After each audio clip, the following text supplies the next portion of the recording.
All good? Yeah. Okay.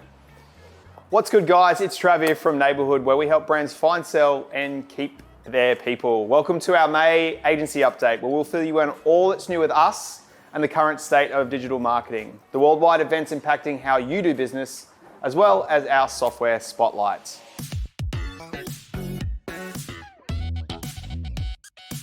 Diving into what's good in the hood, we're currently on the hunt for 2 new neighbours to join the team here at Neighbourhood. Neighbourhood is after a sales and growth strategist to work alongside myself and the team in identifying business opportunities with existing clients through targeted campaigns, drive development for new products, as well as our sales strategy moving forward. Our second role is for a digital strategist, someone that has a strong understanding of online CRMs, marketing and sales tools, and will act as a point of contact for our clients in digital management, whilst designing and implementing digital projects to increase our clients' return on investment. So if you're someone that fits the mold and are also a big fan of afternoon beers and work dogs, we'll include a link for both of these positions in the description below.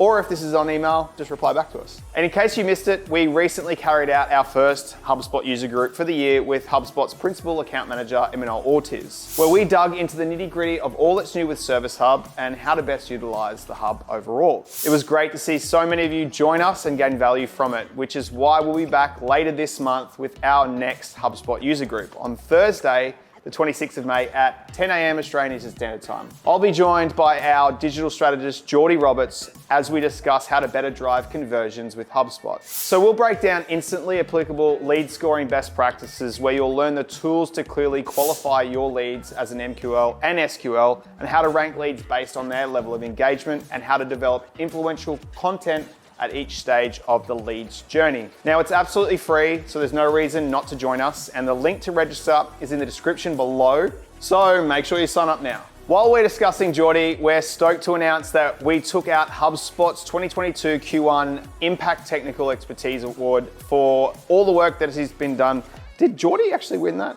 Well, it was me, but then Maddie, and then we can give it to Geordie if you want. No, we can just say we. We? Yeah. Sorry, bro. Maybe you can win next month. So we're also stoked to announce that we took out HubSpot's 2022 Q1 Impact Technical Expertise Award for the work that we did for the Australian Institute of Fitness on their fitness education website network. Using the HubSpot CMS as a home for their subscription site, a full digital transformation was carried out that better reflected the true value network offered to its students. The end result was an optimized, inbound-based website that offered value at every single touch point through content and an intuitive UI, catering to the end user whilst reducing time spent cross-departmentally. Oh, I knew I couldn't say that. Can someone say it? See, it's a weird word, cross-departmentally. Is there another word that we can say instead of that? Across departments, yes. Yeah. Catering to the end user while reducing time spent across departments by 70% on managing the site. We'll include a link for this case study below, but don't hesitate on reaching out in the meantime if you need a hand with anything that we've covered. We're happy to help out and win awards on your behalf. Next up is Your Digital Dose, a monthly recap of what's happening in the world and how these current events could impact your digital efforts and how you interact, engage, and convert your customers in 2022. I feel like this is going to be a lot of words now. This is just going to be, I'm going to be thick in the, so thick in the jungle of words right now. Okay. If you're dipping your toe even partially into the world of finance, you might have caught wind that we would be taking an unfortunate left turn into a recession. The ASX lost close to 60 billion in a single day last Friday, while the Nasdaq fell by 5%. Not quite great innings for our portfolios, definitely not mine, but it's worth exploring exactly why and how this impacts businesses looking to up their marketing. So jumping into the basics, a recession is a period of temporary economic decline where trade and industrial activity are reduced, generally appearing due to fall in GDP in 2 successive quarters. A brutal mix of war crimes in Ukraine and COVID lockdowns in China have all hindered investor confidence, and the same goes for consumer confidence. The industry sectors like technology putting emphasis on feature-based marketing, we'd recommend shifting focus to a value-based marketing. Obvious? Well, potentially, but it's easy to skip past this even when your product or service has all the bells and whistles and usually sells itself. So how do you show guaranteed value? Well, start by looking at the intrinsic value your product offers and how it's a necessity in the now and not just a nice to have. Don't just be your own biggest supporter though. This is where you should lean on your customers' testimonials for the customer success stories, as how it's helped customers in similar positions, as well as case studies breaking down how you can potentially meet an on-the-fence client scope and more. Our final tip is teaming up with cross-departments on executing an effective account-based marketing strategy. If you need some guidance, then we'll include a video right here that gives you a head start, so make sure you go ahead and check it out. It'll also be in the description below. Next up on our digital dose is observing how Meta continues to transform our digital landscape.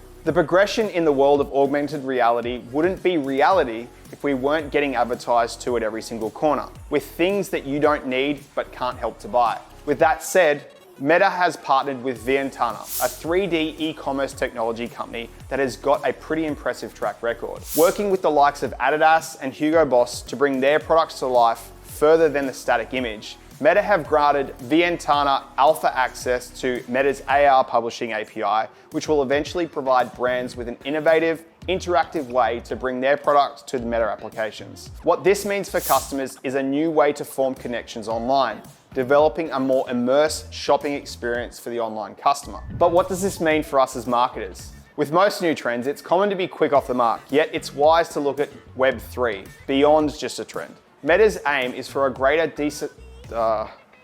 decentralization.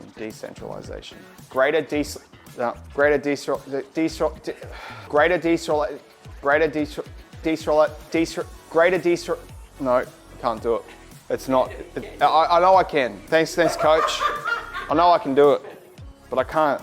Meta's aim is for greater decentralization, so no one rules all, like Facebook currently does. Yes.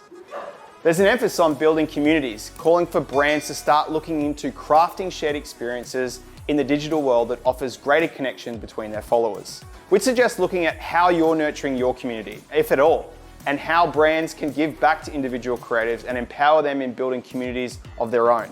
Proof of this is in the surge of NFTs, which in short ensures creatives can monetize their hard-earned work. Adobe understood its capabilities in supporting the bridge to Web 3 and enabled greater creative functionality in Photoshop for NFTs as a result. It's worth asking how you think that you can positively contribute to the inevitable internet progression. Start with the basics though. Who are your customers? How do they interact with various types of content? What are their pain points and how can you solve them? These can all be answered through developing detailed buyer personas, something that is essential to truly understand your audience. We'll include a link in our description below for our free buyer persona template to help you get your foot in the door. With this, as well as Meta's Ventana partnership in mind, our second suggestion is to begin looking at how you can create digital assets to continue building your community. These assets should be unique to your brand that develops value and offer an innovative way to engage with your products or service. Finally, a shift of focus from centralized environments like Facebook mean that the likes of the usual paid ads on platforms will gradually lose its impact. A broad targeted approach will shift to an urge to be reached on an individual level, one that puts the I into advertise. That was huge.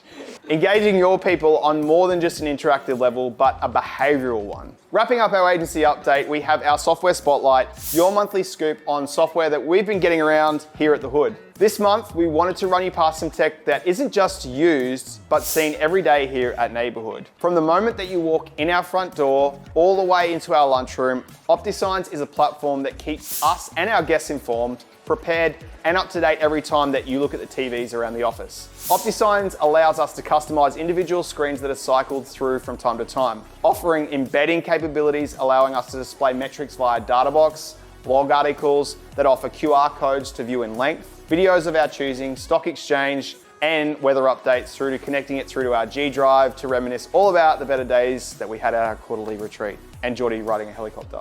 The customization possibilities are extensive. Beyond being an added bonus, it's worth mentioning how on the ball their customer service team is. From membership to app integrations not functioning properly, we received a quick, succinct response from the OptiSigns team that never kept us sitting twiddling our thumbs. As well as being open to suggestions on how to make the platform better, OptiSigns has our pick for May's software spotlight. We'll include a link in the description below. If you've got screens in your office, we definitely recommend to try it out. So that is a wrap for this month's agency update. We hope that you're having a great May so far and we're able to take something away from this video. But remember, if you need a hand with anything that we have mentioned in this video at all, check out our blog for tons and tons and tons of referable content, or drop us a line in the section below or on our contact page and we can work it out together. But for now, that's all from me. Happy May and happy marketing from all of us here at Neighbourhood.